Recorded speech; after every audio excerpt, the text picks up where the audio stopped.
Ils veulent, ils ne veulent pas. Dieu nous faisant grâce, le président Laurent Gbagbo sera candidat. Ladies and gentlemen, your attention please, mesdames et messieurs.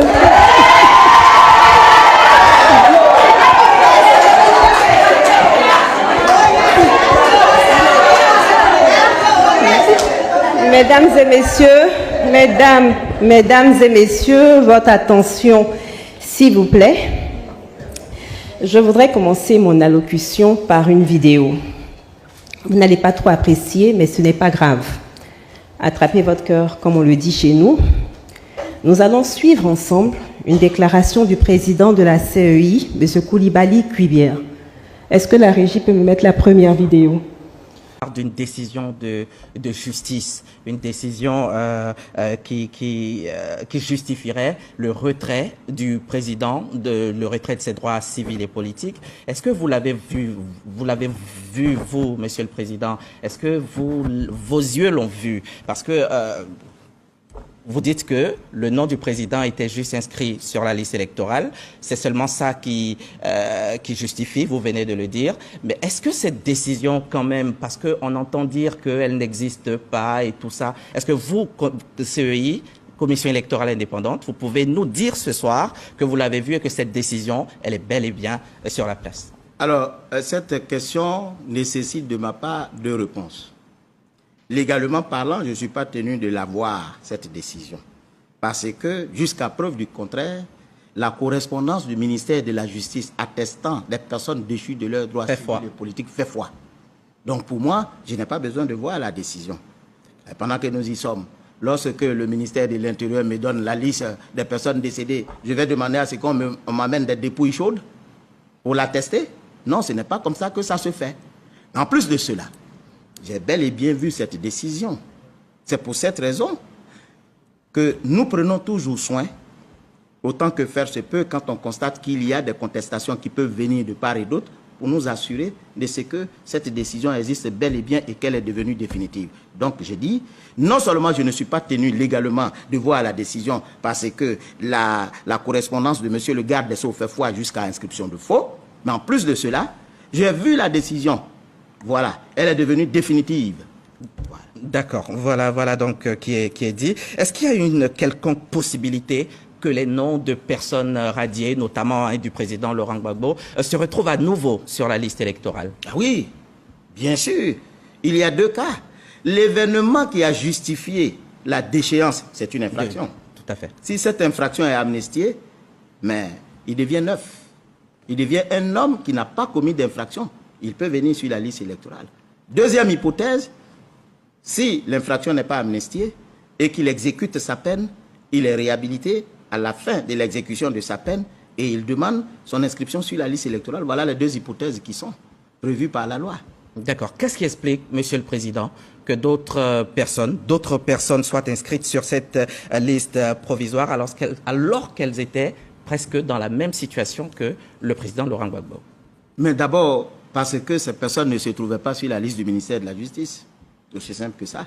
Est-ce que vous pouvez nous expliquer, ils ne sont pas devant nous ici, le ministère de la Justice, pourquoi des personnes qui auraient commis les mêmes crimes que le président Laurent Gbagbo ou d'autres personnes ne sont pas sur cette liste? Mais certainement, ça c'est une explication du juriste que je suis, que je donne. Certainement, ces personnes ont exercé des voies de recours. Lorsque les voies de recours sont exercées, automatiquement, la décision sur la base de laquelle on vous a déchu de vos droits civils n'est pas devenue définitive. On ne peut pas vous retirer vos droits. Voilà pourquoi nous avons des bureaux de vote à la MACA.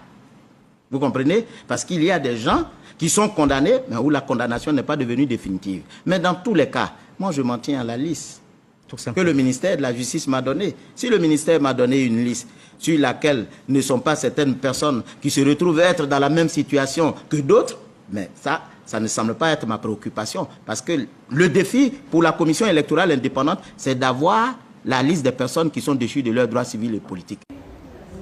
Je vous remercie pour votre attention. Légalement parlant, pour qu'une décision devienne définitive, elle doit être signifiée à la personne condamnée. Le président de la CEI dit qu'il a vu la décision, mais le président Laurent Gbagbo n'a toujours pas reçu cette fameuse décision. Si le président de la CEI avait vraiment vu la décision, comme il affirme, il aurait lu que le président Laurent Gbagbo n'a pas eu le retrait de ses droits civils et politiques. En voulant se justifier, ils ont publié la décision dans les journaux proches d'eux et sur des sites internet. Et nous avons pu tous voir que le président Laurent Gbagbo a été condamné à 20 ans, mais sans le retrait de ses droits civils et politiques. Dans un tel cas, aucune raison ne justifie qu'il ne soit pas sur la liste électorale, puisque M. Coulibaly Kuibière affirme qu'il a retiré de la liste électorale parce que notre chef a été déchu de ses droits civils et politiques. Je vous invite toutes à aller regarder la décision de condamnation sur des sites internet et vous verrez que le président Laurent Gbagbo jouit pleinement de ses droits civils et politiques. C'est la raison pour laquelle il dirige le Parti des peuples africains de Côte d'Ivoire.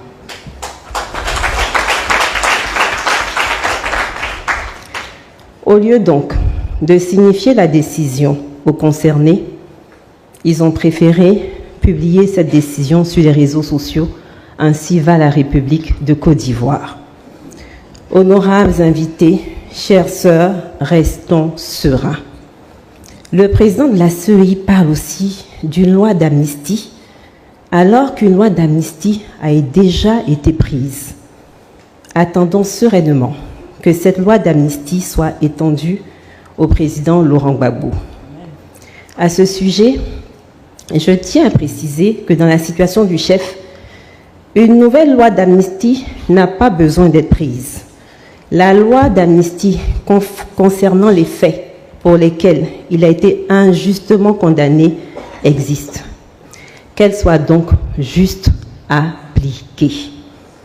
Selon les deux cas cités par le président de la CEI pour figurer sur la liste électorale, le président Laurent Gbagbo remplit les critères pour bénéficier des deux procédures.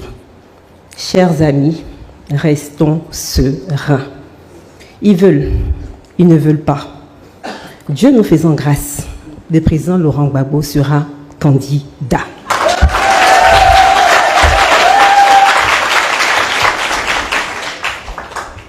Pourquoi sera-t-il candidat? Je vais encore vous soumettre à cet exercice déplaisant. Réécoutons encore M. Coulibaly Kuibière. Est-ce que la régie peut mettre la vidéo numéro 2? L'article 31 de la Cour africaine, donc, il stipule que quand l'État ne s'exécute pas, il y a d'ailleurs un rapport qui est fait en particulier des cas où l'État n'aura pas exécuté la décision de la Cour. Oui, alors quand, en fait, il n'y a pas de moyen de coercition vis-à-vis de l'État. Tout à fait. Alors quand c'est comme ça, l'article 31 du protocole dit que lorsque l'État qui est condamné ne s'exécute pas, la Cour africaine dresse un rapport Tout à fait. au chef qu'on appelle la conférence des chefs d'État. Alors voyez-vous, M. Diaby, l'affaire cesse d'être juridique pour devenir politique. C'est ça que je dis aux uns et aux autres. Ah, donc cette situation peut être réglée de façon politique. Mais c'est pour cette raison que la Cour, face à son impuissance en ce qui concerne l'exécution de la décision qu'elle a rendue, rend compte aux chefs d'État qui l'ont créée pour dire, bon, voilà la situation. Et les chefs d'État, politiquement, vont régler cette situation. Le problème du président Laurent Gbagbo n'est donc pas juridique. C'est un problème politique et qui va se résoudre politiquement si et seulement si nous nous montrons déterminés. Nous ne devons rien attendre de nos adversaires et nous ne devons rien céder à l'adversaire.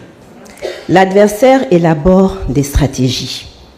Une de leurs stratégies est de nous pousser à nous focaliser sur la présence ou non du nom du président Laurent Gbagbo sur la liste électorale. Bientôt, ils seront capables de ne pas faire apparaître son nom sur la liste définitive, afin de vous briser moralement, alors que le défi pour nous n'est pas qu'il soit présent que sur la liste électorale. Le président Laurent Gbagbo a été de tout temps sur la liste électorale. Son nom est déjà dans les fichiers de la CEI. Le défi pour nous est qu'il soit candidat et qu'il gagne.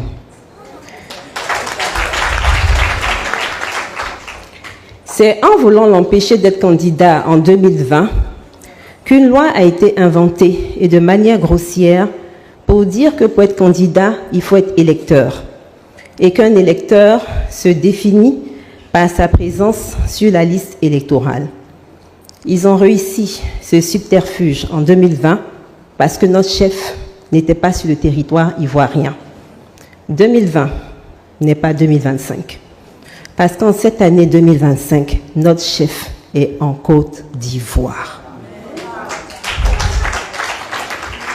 À tout moment, quand ils seront contraints de faire apparaître son nom, et ils le seront par la grâce de Dieu, vous entendrez que le président Laurent Gbagbo est électeur. Mais est-ce que cela fait de lui un candidat éligible? Non et non. La présence du nom d'un individu sur la liste électorale est une des conditions d'éligibilité. Pour être candidat à l'élection présidentielle, il faut remplir un certain nombre de conditions que je ne citerai pas toutes. Celle qui nous réunit aujourd'hui est la condition concernant les parrainages.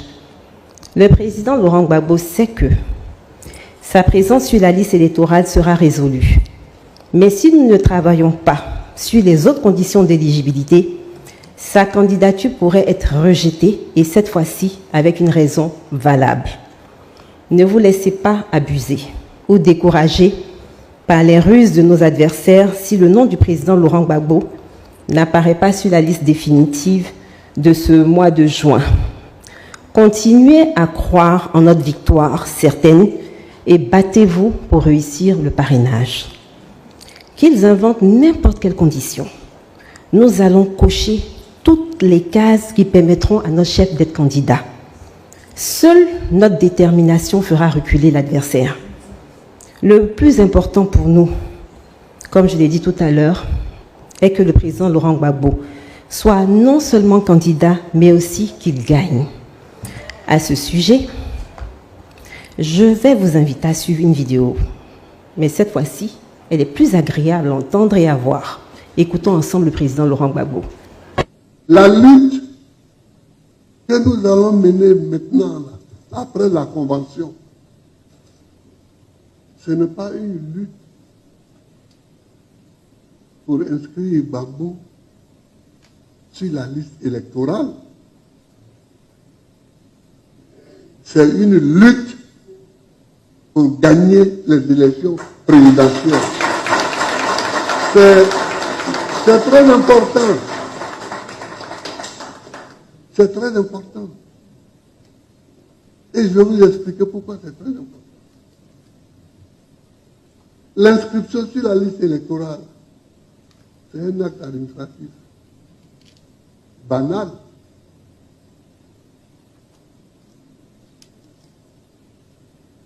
Le président de la République peut combiner avec un juge ou avec le monsieur de la CI. Vous dites, bon, c'est CI, non? Ouais, mettons son nom. Et puis on met son nom. Et puis nous,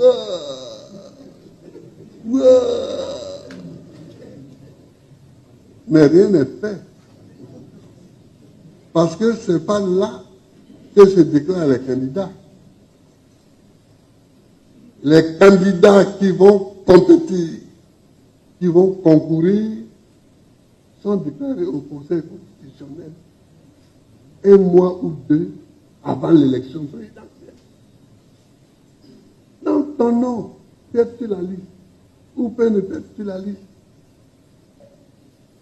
Si le Conseil constitutionnel leur a dit que tu n'es pas candidat et que tu vas pas aux élections, tu fais quoi? C'est pourquoi il faut avoir en tête que ce n'est pas une bataille pour mettre le nom sur la liste. Si on met le nom sur la liste, c'est tant mieux. Ça nous fait des enjambées en plus que nous aurons gagné. Mais le problème, c'est d'être candidat et de gagner les élections. Il faut dès à présent que nous prenions les dispositions d'être partout sur le terrain pour être avec le peuple de Côte d'Ivoire, comme nous savons si bien le faire, et gagner les élections. Donc, c'est important ce que je veux dire, ce que je vous dis là. Mesdames et messieurs, est-ce qu'on peut être plus clair que ce que le président Laurent Gbagbo vient de dire? Non. C'est un message clair et très très clair. Nous n'avons pas affaire au président de la CEI.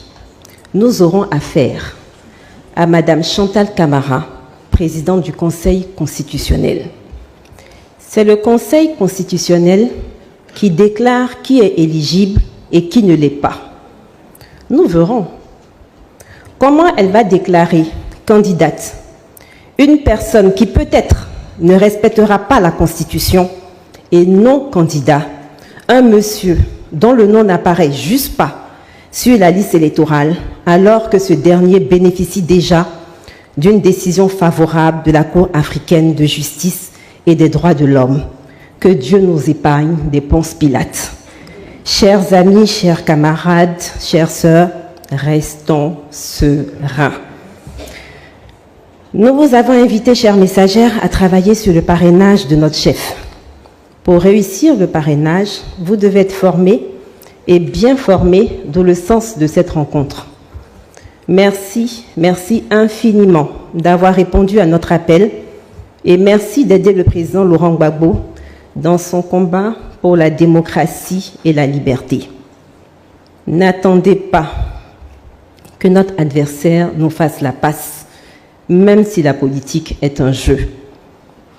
Parlant de jeu, est-ce que vous connaissez le jeu Monopoly? Bon, je vais quand même envoyer le jeu et je vais vous dire, attendez, j'ai le jeu qui est là. Tout le monde connaît le jeu de Monopoly. Non, Piki, excuse-moi, tu vas ouvrir. Voilà. En fait, on fait le tour de tout ça. Mais je vais vous montrer un truc. En fait, ce jeu, vous avez des billets de banque dedans.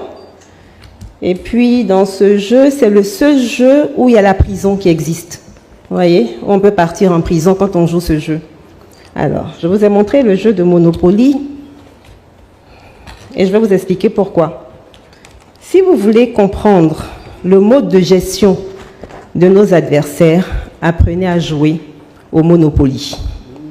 Oui. Oui. Le but du jeu de Monopoly consiste à ruiner ses adversaires par des opérations immobilières et ainsi parvenir au monopole. Ce jeu symbolise le capitalisme. Le Monopoly, comme je l'ai dit, est le seul jeu de société où on part en prison.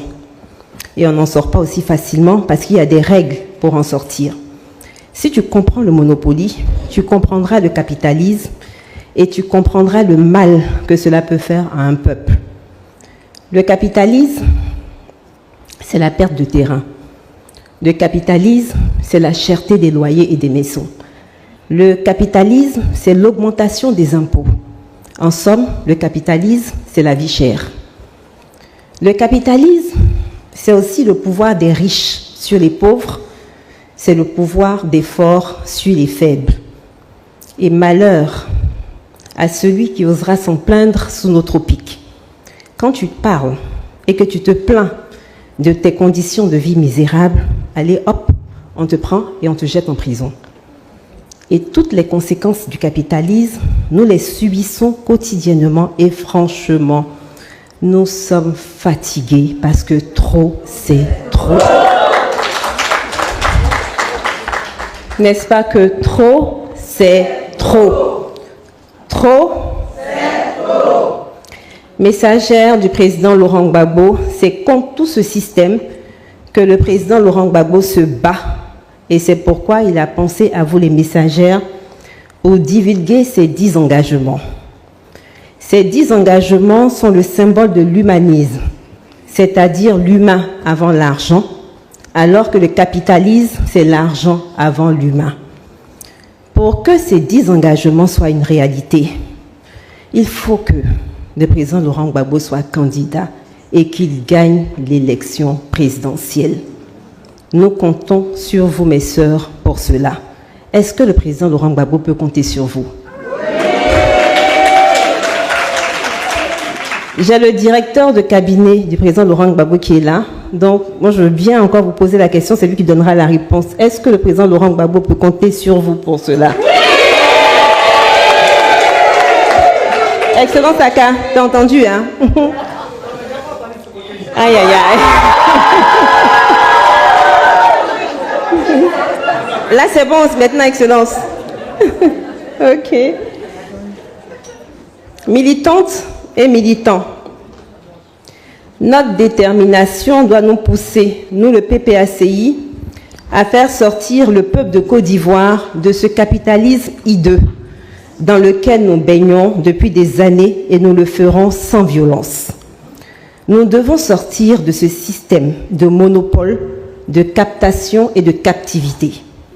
Cette étape de notre histoire me fait penser à l'histoire de Moïse et de Pharaon que certains scientifiques décrivent comme étant Ramsès II. Je tiens à préciser que toute ressemblance avec des personnages existants serait purement fortuite. Ramsès II est mondialement reconnu comme un grand bâtisseur, un grand homme de guerre et puissant en diplomatie. Il était le pharaon qui a construit le plus de monuments, de structures et de temples. Donc je disais qu'il était le pharaon qui a construit le plus de monuments, de temples et de structures. Il a fait bâtir les plus beaux et grands monuments parce qu'il savait qu'il ne laisserait aucune trace d'amour dans le cœur de ses concitoyens. Il avait donc besoin qu'on se souvienne de lui à travers ses œuvres titanesques. Il se rassurait que des bâtiments parleraient pour lui, parce qu'aucun de ses semblables ne parlerait de lui en bien plus tard, tant sa cruauté était inégalable. La particularité de Ramsès II, c'était d'avoir fait le vide autour de lui en termes de succession pour que son règne perdure et que seul son nom reste. Quant à Moïse, il devait conduire le peuple de Dieu sur la terre promise. Mais Pharaon ne lui rendait pas la tâche facile. Et le peuple que Moïse conduisait était aussi souvent gagné par le découragement, par la peur. Le chemin que Moïse leur faisait suivre était tellement parsemé d'embûches qu'ils n'avaient plus la force de combattre Pharaon. Et certains, par lassitude, commençaient à dire que vivre sous Pharaon n'était pas si grave que cela. Mais Moïse, dans sa détermination, incitait son peuple à le suivre parce qu'il savait que la promesse d'une nouvelle terre était réelle et il savait que la terre promise était la meilleure. Mais est-ce qu'il fallait affronter un pharaon qui était plus fort qu'eux parce que mieux armé? Le faire, c'était conduire son peuple à l'abattoir. Mais pouvait-il échapper à l'affrontement avec Pharaon? Non. Il ne pouvait pas y échapper parce que leur survie dépendait de cet affrontement. C'était leur destin. Le face-à-face eut donc lieu. Moïse et son peuple contre Pharaon et sa puissante armée. Comme ils ont accepté d'affronter plus fort qu'eux, grâce à leur foi en Dieu, Dieu a agi à la dernière minute en ouvrant la mer Rouge pour permettre à Moïse et à son peuple de passer, et Dieu referma la mer sur Pharaon et son armée. Nous n'allons pas demander à Dieu de faire mourir nos adversaires qui sont avant tout nos frères, mais nous demandons à Dieu d'ouvrir la mer pour tous les enfants de Côte d'Ivoire afin qu'aucune goutte de sang ne coule en cette année électorale. C'est pour cela que je vous demande, mesdames, de faire monter à Dieu cette prière et nous demanderons ensemble à Dieu de faire fléchir les cœurs de nos dirigeants qui sont momentanément au pouvoir, car aucun pouvoir n'est éternel. Que Dieu inspire le président Ouattara afin de faire de l'élection présidentielle de cette année une élection inclusive et transparente, seul gage d'une élection apaisée. Que Dieu bénisse votre formation afin que vous en ressortiez mieux équipés pour affronter le parrainage et bien outillés pour les élections. Je vous souhaite une très belle fête des mères.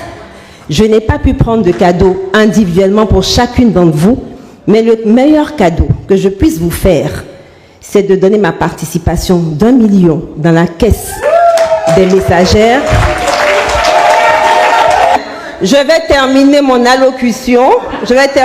allocution en vous demandant à toutes de lever la main afin que Dieu bénisse le président Laurent Gbagbo et qu'au soir du 25 octobre 2025, la Côte d'Ivoire crie de joie « Gbagbo is back !»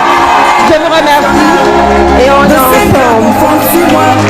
Tel un prédateur affamé sur sa voie.